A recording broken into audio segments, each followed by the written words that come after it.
일촉즉발입니다. 미국 언론은 마두로처럼 이란의 최고 지도자, 축출, 사살, 참수, 트럼프 대통령의 작전 가능성도 언급을 했습니다. 2003년, 그러니까 20여 년 전 이라크 전쟁 이후에 지금 가장 밀도 높은 미군 전력이 중동 이란 인근에 총집결 중이라는 겁니다. 화면부터 만나보겠습니다. ما رئیس جمهور آمریکا رو مجرم می‌دانیم هم به خاطر تلفات هم به خاطر خسارات هم به خاطر تهمتی که به ملت ایران زد. We've done the biggest thing of all. We have peace in the Middle East right now. So now we may have to take it a step further, or we may not. Maybe we're going to make a deal. You're going to be finding out over the next probably 10 days.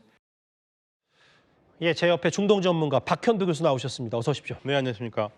그러니까 바로 결론부터 질문을 드리면 베네수엘라 마두로 대통령을 생각했던 것처럼 트럼프 대통령이 최고 지도자 하메네이를 축출할 수도 있다. 바로 네. 뭐 이렇게 해석할 수 있는 거예요?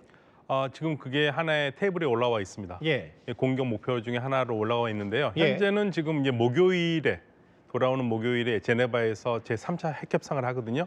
거기에서 이제 분기점이 될 것 같습니다. 분기점, 네. 제네바. 그리고 협상이 안 됐을 경우 실제로 마두라 생포 관련된 미국의 단계적 이란 공격안 이 흐름을 한번 살펴보면서 박현두 교수와 같이 좀 설명을 해야 될 것 같은데 아까 말씀하셨다시피 그러니까 외교 협상, 군사시설, 정부기관, 정밀 타격하고 그다음에 대규모 공격으로 하메네이를 축출하겠다. 화면을 한번 볼까요? 이게 박현두 교수님. 네. 그러니까 이제 이 외교 협상이 잘 안 되면 네.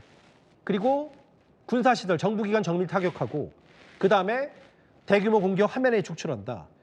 근데 이제 이게 지금 실제로 중동에 그만큼 병력이 있기 때문에 맘만 먹으면 바로 하메네이 축출할 수 있다. 이렇게 볼 수 있는 거예요? 그렇죠. 지금 미국이 가지고 있는 공군력의 3분의 1이나 2분의 1 정도가 지금 가동이 되고 있는 상태고요. 그만큼 많이 중동에 있어요? 해군력은 3분의 1입니다. 예.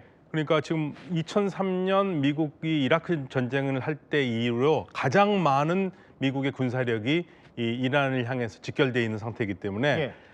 지금 당장 공격을 해도 전혀 이상하지 않을 정도로 준비가 되어 있는 상태입니다. 그럼 당장 해도. 네. 근데 이제 글쎄요. 마두로 대통령과 하메네이는 좀 다르지 않나요? 하메네이는 엄청난 경호가 붙는 걸로 알고 있는데. 그렇죠. 굉장히 경호가 붙기 때문에 마두로와는 좀 다르다고 보고 있습니다. 예. 마두로 같은 경우에는 사실 내부에 협조자들이 있었거든요. 예. 근데 지금 하메네이를 둘러싼 그러한 협조자는 보이진 않아요. 그렇기 때문에 미국이 마두로처럼 쉽게 제거할 수 있을 거라고 생각하는 것은 오판이라는 게 대다수의 의견입니다. 그럼 말씀하셨던 것처럼 이란이 네. 봤을 때 네. 베네수엘라 입장에서는 마두로 옆에 배신자가 있었다면 일종의. 네. 지금 이란에는 그런 하메네이 주변에 그런 사람은 없다는 건데 현재까지는 그렇게 보입니다. 그렇다고 하더라도 지금 사실 마두로 축출 작전 때도 전 세계가 깜짝 놀랐을 정도의 미군의 군사 전력과 정보력이라면 네. 그게 유혈 사태까지는 있을 수 있지만 미국이 또 못 해내라는 생각도 없는 것 같아서요. 네, 그러긴 한데 사실 트럼프 대통령이 하나의 트라우마를 가지고 있습니다. 트라우마요. 네, 왜냐하면 80년에 그 미국 대사관 이질 사건이 있었잖아요. 예. 그때 카터 대통령이 구출하는 데 실패한 작전이 있었거든요. 그래서 마두로 대통령을 미국에서 체포를 했을 때, 예. 그러니까 이스라엘 저기 쪽에서 납치죠. 예. 했을 때 성공한 다음에 트럼프 대통령이 한 말이 굉장히 인상적입니다. 뭐라고 했나요? 이란 때처럼 실패할까 봐 걱정했다. 이란 때처럼. 네, 80년 이란 때처럼. 예. 예, 그래서 이제 그게 항상 염두에 두기 때문에 미국은 상당히 많은 노력을 할 건데 지금 사실은 델타 포스가요. 예. 아제르바이잔과 투르크메니스탄에 나와 있거든요. 중동의 그 이란 인근에 이미 나가 네, 있습니다. 임급 국가에 나와 있습니다. 그래서 예. 지금 거기 델타 포스의 임무를 두고 예.